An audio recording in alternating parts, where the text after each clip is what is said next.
Welcome back to another episode of With the Chiefs. My name is Luke, and I'm here with Dom. How you doing, Dom? I'm pretty good, Smitty. That's good.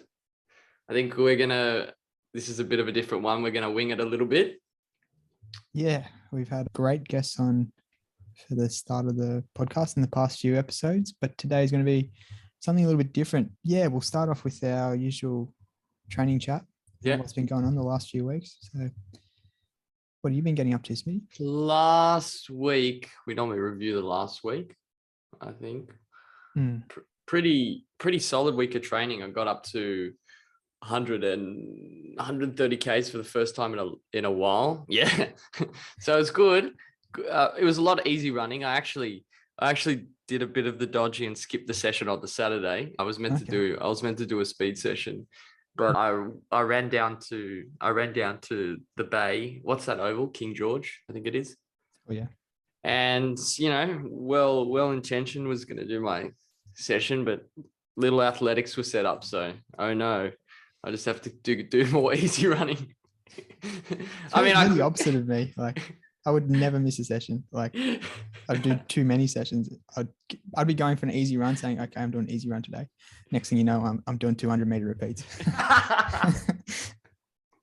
Yeah, look, I was normally after a 5K warm up, I'd be all right. Let's go, but I was just not really having a bar of it. So I could have easily sidestepped, gone to the footpath and gone, all right, let's do it here.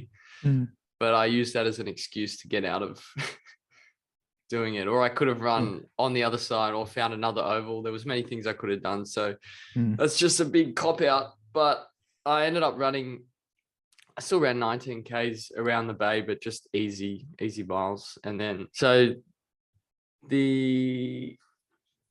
yeah, that's really good. Like, I think it's probably better to be erring on the side of caution and missing a session than doing too many sessions, for sure. Yeah. So what sessions did you end up doing? Or was it just easy running the whole week? No, I did I can't remember if I talked about this I can't remember if I'm reviewing the wrong week, because I might have mentioned in the previous one, but I did that threshold session, the 20 minutes, 1 by 20 minute. I think I might be getting my weeks mixed up. That's right. Yeah, well, we recorded it pretty late last week. Yeah, I think that's why. But okay, if we're saying just overall how training's going, last week, wrapping it up, it was good, because I've already mentioned that session.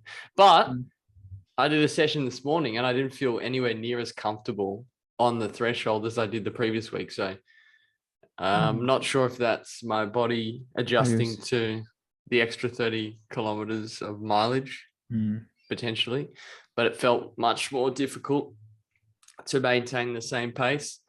I got a bit of, I don't know, just a bit stressed out.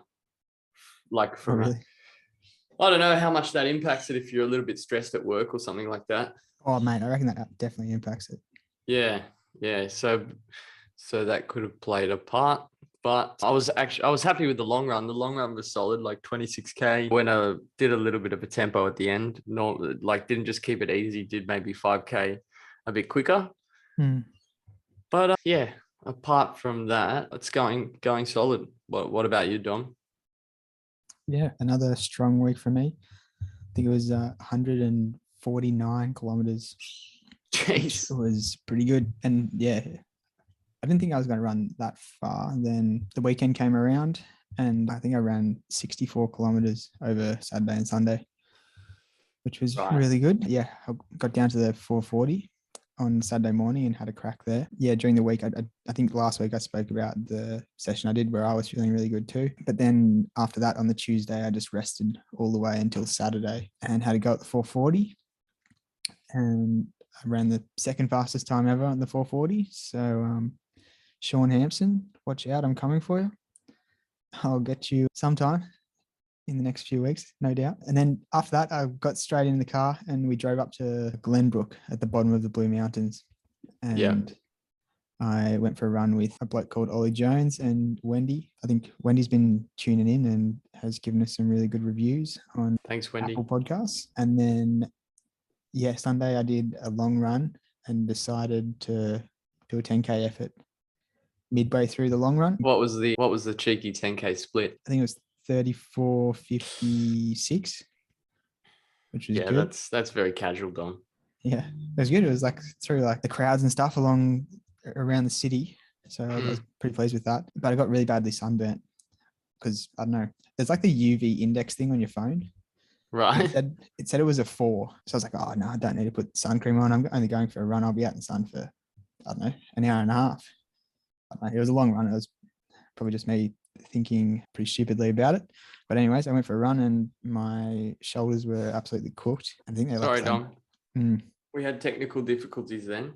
that's all right. We're talking about UV when I cut out. Oh yeah. No, I just got really badly burnt. But yeah, I think that's a trap for the young players. You should know better than that now, Dom. I know. I don't know. My phone said it was only a 4. It was definitely a lot worse. It was probably like 26 or 27 degrees. Yeah. What time did you get out? You know me, I like a sleep in. It was probably like 11:30 or something. Oh, so not exactly in the coolest part of the day. Nah, not at all. But I think that's good training for 6 foot because it's only 4 weeks away now, less than that, and I reckon it's going to be pretty hot and humid. So yeah, I think I'm fairly well prepared for it. But okay, yeah.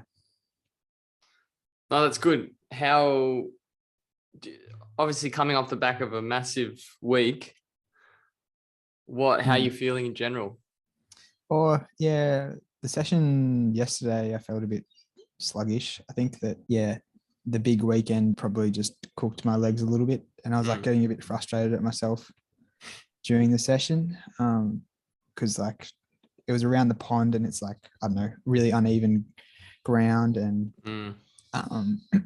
tight corners. And I don't know, I just was like, yeah, a bit frustrated that my legs wouldn't go fast enough. Yeah, I had like expectations that I would be able to hit. I think I was thinking 3:15s for the average. I think everyone got way too carried away at the start because I don't know, it was really weird. Everyone was just so G'd up for the session. So the first one was like 3:09 average. And then I just went backwards and backwards and backwards each rep. And I haven't had that happen in a while, but yeah, it's a pretty shitty feeling blowing up like that. I think the worst one was 3:22. Oh, mate. Well, that's so disappointing. I think I averaged like 3:18 for the 5-minute efforts. That's still pretty solid. Is that okay? So is it 5-minute efforts, not a certain lap? No, we just did 5-minute efforts. Okay. Because we're all running as a group. So it's easier just sticking to a time, and then everyone does the same thing. Okay. Otherwise you end up, some people are waiting around forever. Some people get like no rest. So yeah. Oh yeah, that used to happen.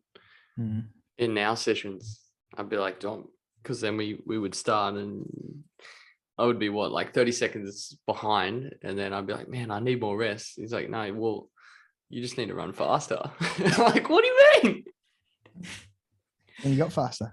Yeah, I did. You're right. Let's dig a little deeper into. So we just thought we'd go over, recently I read Jack Daniels' running formula, which goes over a lot of the key training topics. He starts off with sort of more of his running philosophy. So there's lots of principles and stuff like that. Then he goes into different types of training and intensities. So more of the specifics around training. And just for background, Jack Daniels is one of the most famous running coaches. I think he is, Dom, I think you were just Googling him. Let me just cheat here. Jack Daniels. He's not the bourbon maker. He's not up. I just got bourbon. Jack Daniels, old number 7, Tennessee whiskey. I think I saw a meme of Jack Daniels being like, if you're a whiskey, which one would you be, or something? Anyway, he's a really good running coach. Very well known. Google him. Don't know exactly his background, but Didn't you read his book? I did. I don't know about him though. I just know he's really well known and he's legit. This is what happens when you don't prepare, hey Dom. we go. Wikipedia. Jack Tupper Daniels. Tupper Daniels. That's a good meal name. Tupper. Yeah, he should leave that in there so people don't confuse him with the whiskey. But anyway, it's an exercise physiologist, running coach, and a coach of Olympic athletes. On March 21st, 2013, he was named He got a head couple of coach. Olympic medals. Yeah, so he's obviously a gun runner himself. In modern pentathlon. He was named the world's best coach by Runner's World. What a title. Wow. He has his VDOT running program, the training program I'm actually using is sort of like an app where they give you automatic sessions. You got to take it with a grain of salt, obviously, because no one's actually giving you those sessions. They're sort of auto-generated. So he's coaching you now. He's coaching me. Well, his the world's best beautiful little piece of software is now coaching me, and it really can't interact with me properly because at one time it was like, you got to do a long run, 28 kilometers at marathon pace, and I'm not even training for a marathon. So he might have got that wrong. I don't know. In the other, I think it might have overestimated my ability, but anyway. So if we go into chapter 4, Dom, I want to pick on, which is his different types of training and the intensities associated with those training. So obviously we're talking a little bit with Jerome about it. So obviously the first big category that he goes into is easy running. So how do you define easy running just off the cuff without easy running? I don't know. Like for me, there's a few different kind of types of easy running. Like if it's the day after a big long run on a Monday, I'm usually going really, really easy. And it's more just like a recovery run kind of, I don't know, trot along and you feel pretty beat up. So you don't really want to be pushing it too much. And the goal of it is more just to recover and get a bit of aerobic benefit as well. But if it's midway through the week and I'm feeling a bit fresher, I usually pick it up a bit, and the intention of the run kind of changes a bit more to be more focused like on the aerobic side of things and really trying to progress that a bit more. So it's still easy, but on a Monday, I'd probably be going like 5:30s, just getting blood flow to your muscles and just trying to feel relaxed and stuff and feel like yourself again almost. And then compared to say a Wednesday, I'd be kind of moving along at anywhere between 4:10s to 4:45s. And the point of that is more focused on that aerobic side, but you don't want to be going too hard or your legs to be working too much because you want to be fresh for the next day still. Okay. What did Jack Daniels say? That's pretty spot on. See, when I was reading this one, because I read the first book you recommended to me, which was advanced marathoning from another guy that I wouldn't be able to tell you his background, nor would I be able to pronounce his surname, but let's Isn't it just like Fitzgerald or Fitzsimmons or something? I don't know. Don't even look it up. This could be have a quick look. But he described in that one, they described easy running. There was pretty much easy running or general aerobic.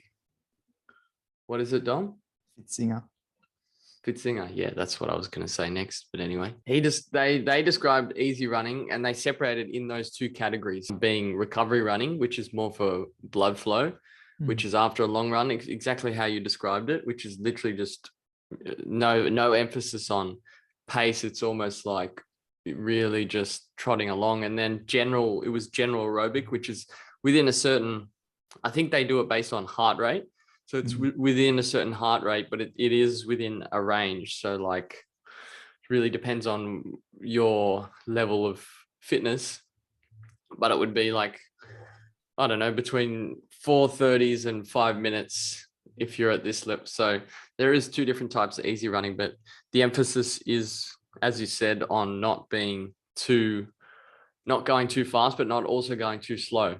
But the thing that I feel like sorry to butt in, but no, all good. I know usually it's better to err on the side of caution with I don't know. I feel like I just get carried away with training all the time. And that's one thing I've learned in the past is you're better taking the easy runs easy and going hard in the workouts. Yeah. Yeah.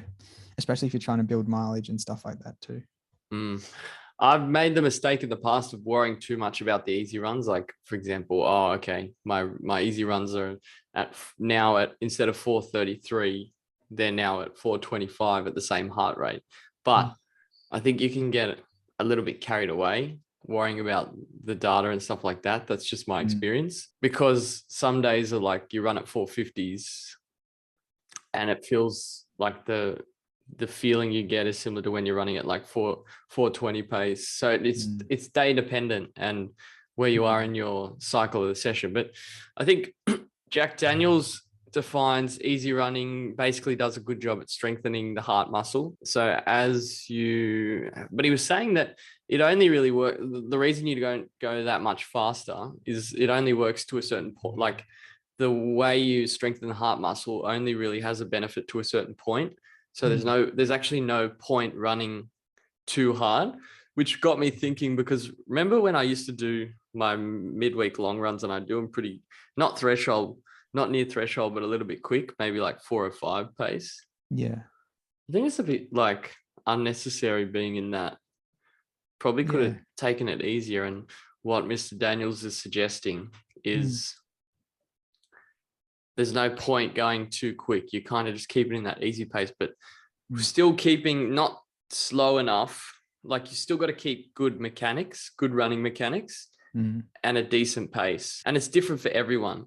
But I think they said training suggestions is typically performed at 59 to 74 of your VO2 max. Okay, that's not relevant. 65 to 79% of your maximum heart rate. 65 to 79 of your max heart rate.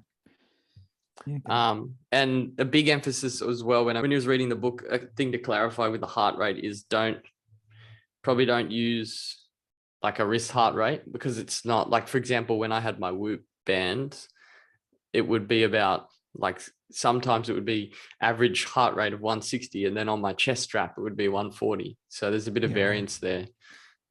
So if you're exclusively worrying about heart rate, you might run into issues staying within that zone. But I think it's just a guide, right? Like you said, if you're feeling like really sluggish after a long run, you kind of just go as slow as you want, right? Yeah, I think that it's hard to kind of find a good metric with running. Heart rate, like if you've had a coffee, your heart rate's going to be up. If you're wearing a wristwatch, your heart rate's going to be inaccurate. I don't know, it's hard to find the sweet spot. And then it talks about what VO2 max as well. Like that's kind of irrelevant because no one don't know what your VO2 max is. I think because he's done a lot of very specific testing and I guess you can relate the VO2 max to a pace though, can't you? You can, yeah. So it's 65 to 79% of 59 to 74% of VO2 max, like velocity. They call it like velocity at O2 max or whatever it is, which is associated with a certain pace. Okay. But it's a little bit confusing. It's not the easiest way to analyze it. There's like, the stride things that measure power on your foot. Yeah. Sally, that's like what Sally Coggins uses. She coaches all the turbo guys or a few turbo guys and a bunch of other people. And she's pretty good with that and gets really technical and right into that. But I feel like for most people, the best way is probably just rate of perceived effort and just go off feel, really. Yeah. But it's just, I don't know, once you figure out what an easy pace is, and I don't know. I feel like it's pretty intuitive once you've been running for a little while. Yes. To figure out when you're running too fast and not fast enough, I guess. Yeah. No, I agree with that. You definitely can get that. You could definitely pick up on the feeling after you've been doing it for a while. Now, Mr. Daniels reckons long runs pretty much done at easy pace for the most part, unless it's marathon specific. So the aim is to not really do anything but get a solid amount of time on the feet at a decent pace. That's probably, you probably wouldn't be doing your long runs at that recovery pace you were describing, but doesn't really go into long runs being harder workouts for the most part. Okay. So that's like the general runs covered off then. Yeah. That's a pretty good overview. I like that. We got recapping, easy runs as recovery, and then easy runs as, I guess, developing your heart muscle and your lungs. And then what else we've got? We've got long runs as well. Yeah, long runs, which are typically done at this pace. He says, I like to limit any single long run to no more than 30% of your weekly mileage. For runners who are totaling fewer than 40 miles, which is 64 Ks per week. For those who are accumulating 40 or more miles per week, I suggest that long runs do not exceed the lesser of 25% weekly mileage or 150 minutes, whichever comes first. Okay. As the rule of 150 thumb. minutes. That's a big run. Hours. Yeah, that's a big run. Okay. Interesting. I think I tend to agree with that. I feel like after 2 hours, I like notice it the next day quite a lot. It takes probably more than a day to recover from, I find. Yeah. Yeah, I feel anything past 2 hours or 30 kilometers, it starts to really take a toll at the end of the run. Like you really feel like you've stretched yourself, and take 1-2 days extra to recover, and you really feel. I remember when we were training for marathon specifically, feeling like just sloppy. For example, you do long run on Sunday, then Monday, Tuesday, you're feeling really drained. Yeah. But those were done harder though.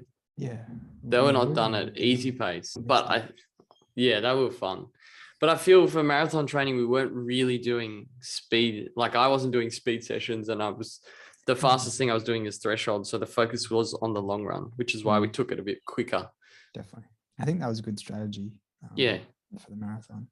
Yeah. So the next type of run is marathon pace running, which you could probably guess what this is. So this is meant to, you're basically just getting time at your projected marathon race pace. And I love how I'm calling Mr. Daniels, I don't know.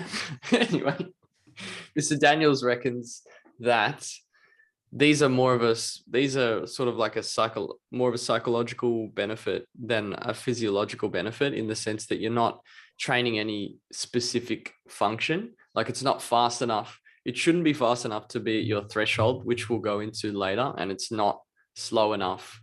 Like you're pushing faster than you should just to get those general aerobic benefits. So it's mainly done at a stretch of your long run is done at marathon pace specifically. So if you're training for a sub 2:30 marathon, what is that, Dom? 3:33 pace. Yeah. Now so the whole long run's not meant to obviously be done at that pace. You would just do a stretch, and depending where you are in the training block, you would, remember how the previous program we did scheduled like maybe 12 weeks out, you would do 13 Ks at marathon pace. Then that would be like scheduled key workouts. I think Nico's been doing a few of them. I'm not sure if he's been doing them at he almost incorporates a session in those long runs, but they're done at marathon pace. Anyway. Yeah. What do you think about this one, Dom? Yeah, I think it's pretty hard to do, really, because it's just such a awkward kind of pace. It's almost easier to just flog yourself. Then that way you can just focus on pushing it the whole time. Yeah. Or if you're going a bit easier, then I don't know, you're in control a bit more. Whereas marathon pace, it's hard enough to take a toll, but you can still do it, but you have to focus on it a bit, and you kind of have to check yourself every now and then to make sure that you're not running too. Yeah. And sometimes I feel like you can even just drift off and start running too fast, or if you're too relaxed, you look down at your watch and you're like, oh shit, I'm well off pace. So yeah, it's a bit of a balancing act. Yeah, definitely. It's a tough one, marathon pace. So the intensity for these are recommended to be about 80 to 89% of maximum heart rate. So it's getting up there towards threshold, which we'll say might be the next one. What is it? Okay, the purpose what is the purpose of this workout? It's exactly what was described before. Someone is training for the marathon is to adjust to the specific pace to be used in, and to practice drinking and taking on nutrition at this pace as well. That's another big factor. That can be tricky. That can be tricky.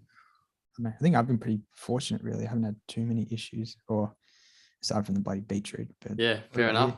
Yeah. Me, yeah. How do you go drinking and eating? The Morton gels that you recommended for the second marathon, those are really good. And I did a few good long runs testing out those gels, even though they're difficult it's more of like a goo. It's difficult to get down, which is interesting, but it seemed to be okay. But in the first marathon, I didn't actually practice at all with the gels, which Dom, and that caused serious problems with my gut. And I just pretty much needed to go to the bathroom for almost like 60% of the run. So this is probably, I mean, it could have, I don't know how I managed to soldier through it, but I was actually very tempted. Like there was a porta potty at about 25 Ks. And if it wasn't, it was locked for some reason, or you couldn't access it. So I didn't actually go. I tried. No, I didn't. I kind of was running past and saw that it was locked, but I was that tempted to go, but it didn't actually, it did me a favor. It did me a favor because I managed to get to the end. It was just really caused a lot of gut problems. Anyway, it ended up being a good race, but it was like torture. It's like the pain of the marathon towards the end is pretty significant. You don't want to layer on top of like stomach issues as well. So I learned from that to do testing in workouts, take on the gels, make sure they work okay with your body, and go from there. So what's your take on the gels? Do you find I think, like, I don't know, probably haven't done enough training with them. I found, I don't know, Tailwind's really good. It's like a drink instead of a gel. For the 12-hour, I think pretty much every long run I was just practicing with Tailwind. It's a bit expensive sometimes if you're always using gels, which is another benefit of Tailwind. It's a bit cheaper, but for the 12-hour, I used both Morton and Tailwind, and that was pretty much the bulk of my nutrition. I also had like Cliff Bars and bananas and noodles. What's this specifically for, this one? That was the 12-hour that I did. Oh, okay. Yeah. All right. And how did your stomach feel? How did you hold? Really good. Yeah. I didn't have any issues at all. But yeah. I guess it was pretty good though. Like they had a portaloo set up there if you did need to go to the toilet. I think I went once, like at the start. Okay. But that was it. Like, yeah. Yeah. And I think because I found like, Morton works well for me, I probably haven't been practicing as much. It's like once you find something that's good, you just probably can relax a bit, but it's probably not the best approach because you need to get used to that, and your body probably needs to get used to taking on fuel. And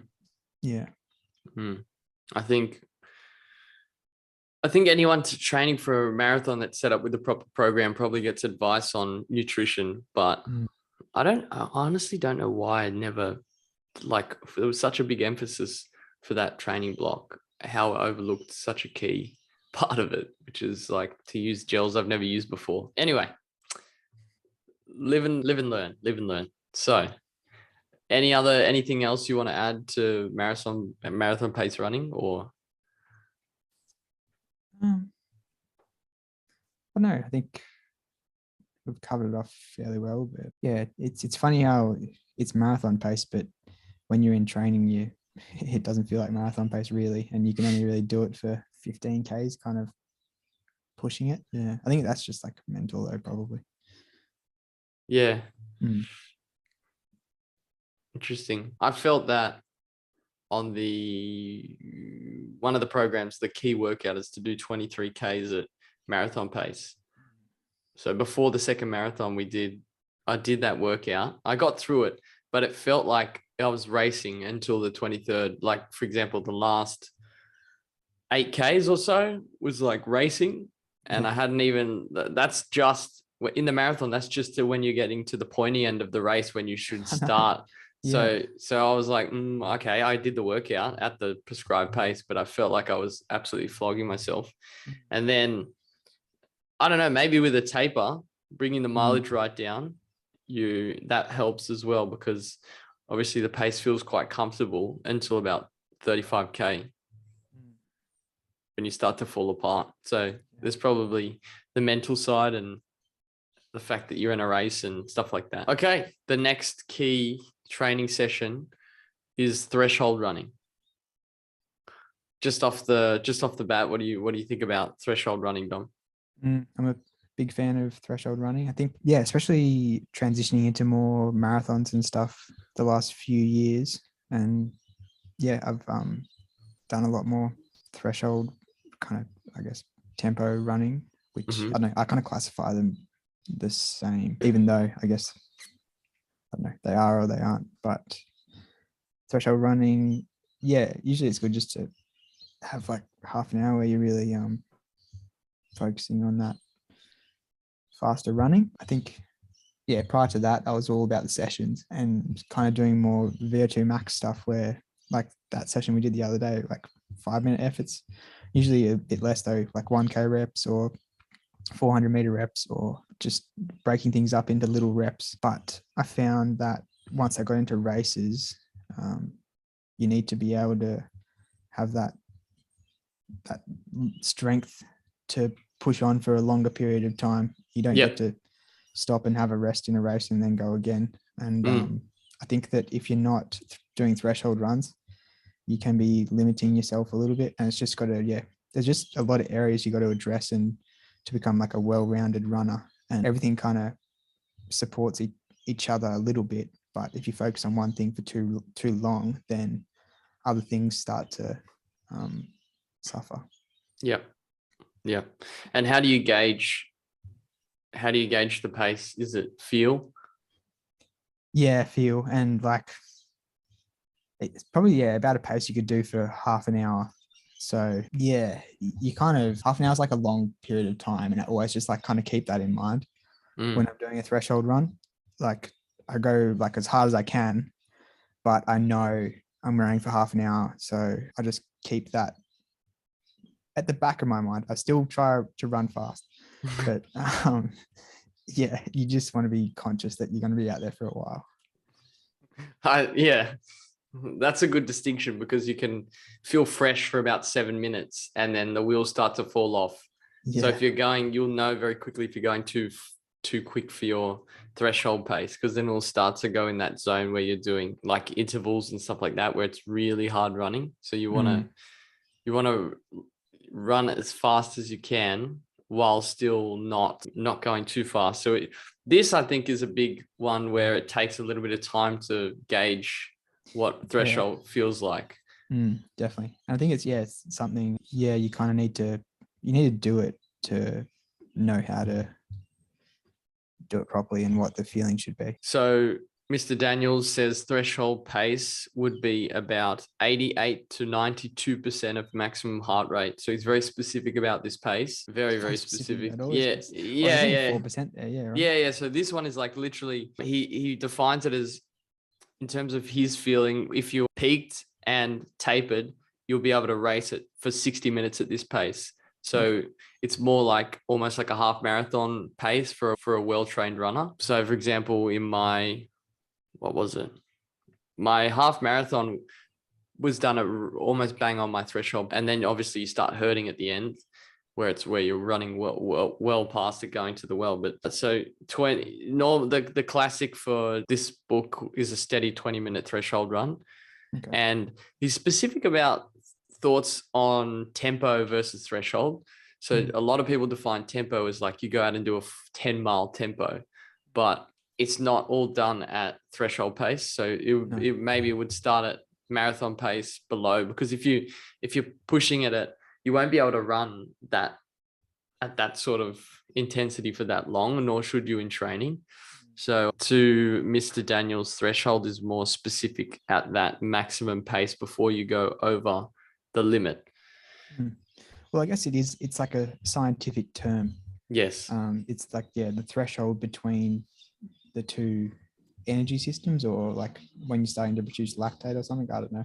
Yeah. Yeah. He's Um, saying, just reading off here, it's basically the purpose, like the physiological purpose is to allow your body to improve its ability to clear blood lactate and keep it below a fairly manageable level. And they describe it as when blood lactate increases too much is when you really start panting. That's when you're doing your 1K reps, for example. You wouldn't be able to hold that pace. It's not a steady state pace that you can hold. You're sort of hanging on until you finish the rep at 3 minutes 30 or whatever it is.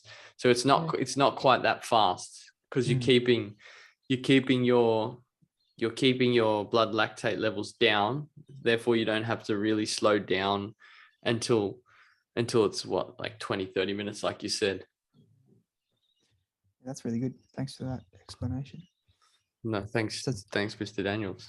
So to do with that blood lactate and how quickly your body can clear it. Yeah. Yeah. Once you go over the threshold, then your body's not, you can't clear it. You can't clear it fast enough. And your heart rates then increases, and then you have to slow down basically. So by training at that specific intensity, you basically increase your ability to clear blood lactate. And then you can maintain, when you get fitter, you'll maintain a faster pace at the same effort. So that's the idea. Yeah, I was listening to a podcast today. I think it's like the Science of Sport podcast or something. And they're talking about something similar to this, where they imagine that the energy production for your muscles and your body is like a production line. Yeah. And the most efficient way where your lactate's under control, everyone's just working, moving the items along, moving the energy along through the production line. But then as the demand gets higher and higher, the production line can't keep up. So they start just tossing some of the energy or whatever they're trying to bring down to the side, and just to keep up that demand. So yeah, eventually the stuff that they're tossing to the side is just getting more and more taxing, kind of what this is about. So I'm just picturing a bunch of people on a production line, and the conveyor belt's going too fast for them to pick it quick enough.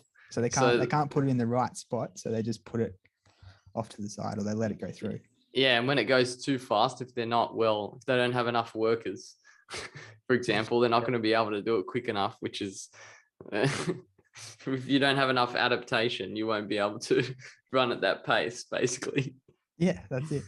The guys in the podcast, they go into it in a lot more detail. And yeah, but that's the gist of it. Literally every word that I've said on this as well could be wrong. Yeah, I don't know why you're listening to this. We've got no idea what. But we're giving it a crack. And That's this is from the book itself. You can check out the book. Now, the next one is, actually, should we go into different workouts for this at this pace, or it's pretty self-explanatory in terms of threshold? Yeah, I think we've covered that off already. Okay. Or like a 30-minute kind of session where you're running the whole time. You don't really stop too much. You might kind of vary between, like the other day I did 10 minutes kind of pushing it at this like threshold pace, I guess. And then I did 10 minutes at marathon pace. And then I did back to 10 minutes at threshold pace. Yeah. Okay. I would call that a threshold workout. Yeah. Yeah. Okay. All right. The next one is interval training, which is a little bit different. Just off the bat, what do you think about interval training?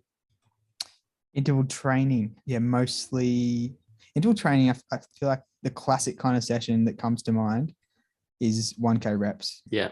I don't know. I feel like that's just what I identify with interval training. And it's more so, that VO2 max, and you're really like blowing hard doing a session like that. Mm-hmm. So I guess that's addressing more so your oxygen capacity and the way your body can handle that, as well as, yeah, you're really like maxing out. So everything's just your heart and your lungs are really being pushed to the limit and doing interval training. Yeah. Well, I guess Yeah. that's mostly like VO2 max kind of interval training, but Yeah. pretty much, yeah, all interval training, you're really maxing yourself out and you need to stop and have a rest. And that's why it's called interval training. Yes. Okay. Pretty spot on. The premise of this section in the book is they reckon VO2 max, there's a specific pace that your VO2 max is associated with. And if you go, so the goal similar to threshold training is to accumulate a decent amount of time at your VO2 max at this specific pace. They're quite scientific about it, but one of the distinctions they make is it shouldn't be done, like the first 2 reps shouldn't be done too fast beyond VO2 max pace, because when you go to do the 3rd rep and the 4th rep, you're not able, because you've cooked yourself, you're not able to run at that pace. So it's actually below. So you're not training. Fall out of that zone. You fall out of that zone. If you, for example, say your current VO2 max pace is 330 and you do a rep at 320 or 2 reps at 320 and you're absolutely cooked, then you're probably going to fall back to 340s and then you're not getting time at that pace, which is counterintuitive.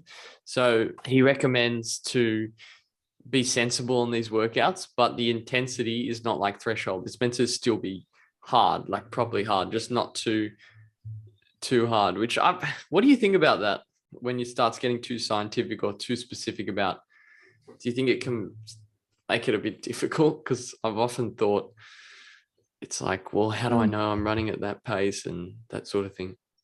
Yeah, I think if you can get through a session without blowing up, you're probably doing the right thing.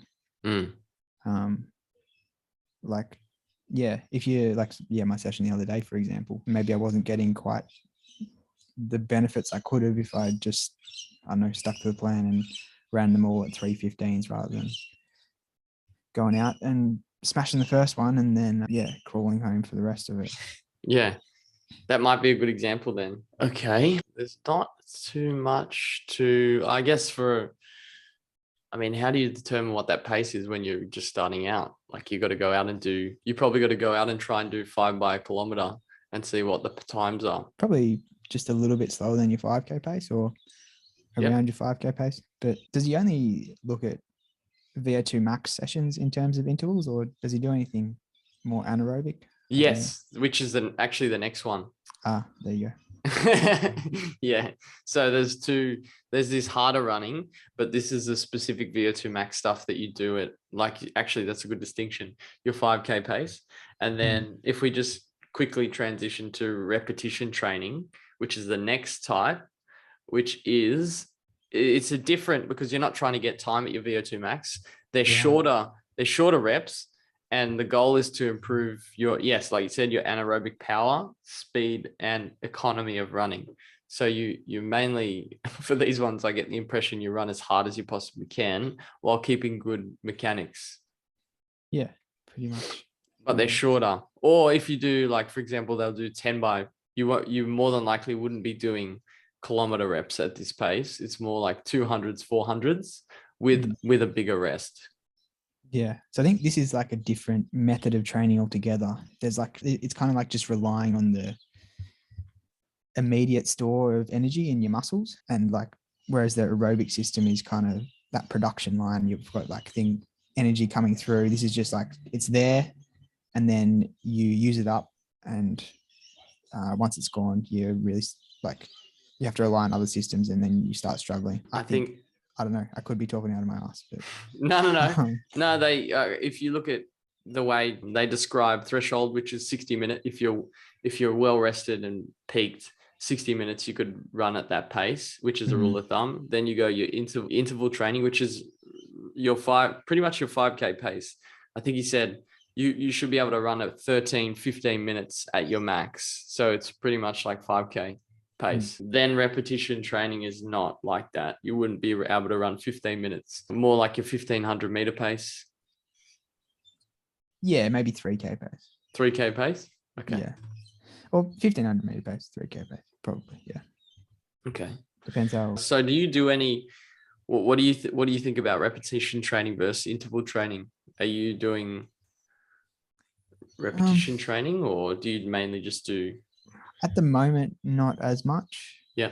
I think training for longer stuff, it's not as important because, like, I don't know, if you're running a marathon, you're not really going to be touching this system too much. But in saying that, there's still some benefits you can gain from doing a session like this every now and then. And I think, like what I said before, you got to do everything to be a good runner. Like, you have to be good at all these sessions. Maybe specialize in one thing, but you have to still be able to do everything else. Like, I think Kipchoge could still knock out some very fast, like 400 meter reps if he wanted to, probably like close to 60 seconds a lap. Yeah.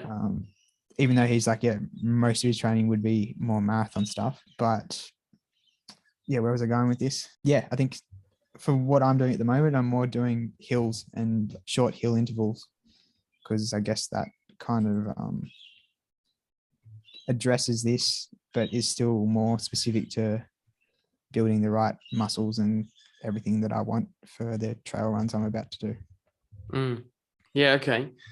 No, that's a good distinction, because I think when there's a chapter, I can't remember exactly what chapter, where he tries to tie in all the energy systems. And yeah, it is about, if you're training specifically at all of these paces, you're going to improve your overall fitness. So even if you're working at your VO2 max and you're doing marathon training, you're still increasing your maximum aerobic power, which is going to still increase your overall, speed you can run at those lower paces as well.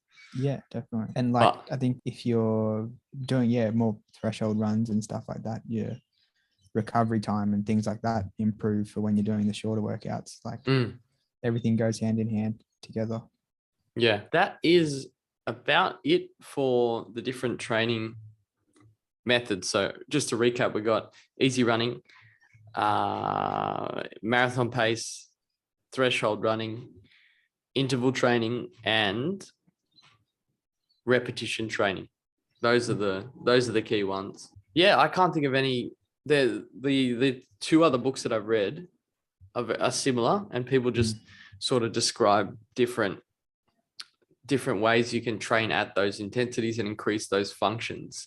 But Jack Daniels also goes into the different like actual training principles, and it all ties back to how to increase your fitness, you need to be specific with your training, which is training at those intensities, and you're going to get a better response from that. But yeah, I don't know.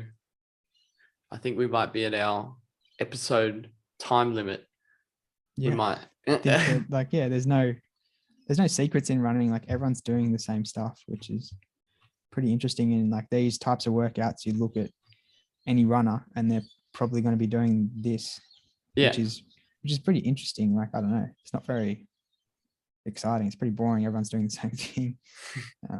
Yeah, that's when you think of it like that. But it's weird. You get that when your threshold starts increasing, like I was describing, and it's a good feeling when it's trending in the right direction. And for some reason, even you could just get in this, it gets like addictive. You get in this loop of trying to increase these paces, and it's weird. And there's all these, it seems like easy to just do this type of training and that's it. But putting it all together and putting in solid 8-12 weeks of training back to back when life gets in the mix, that's the challenging part, I find. Absolutely, yeah.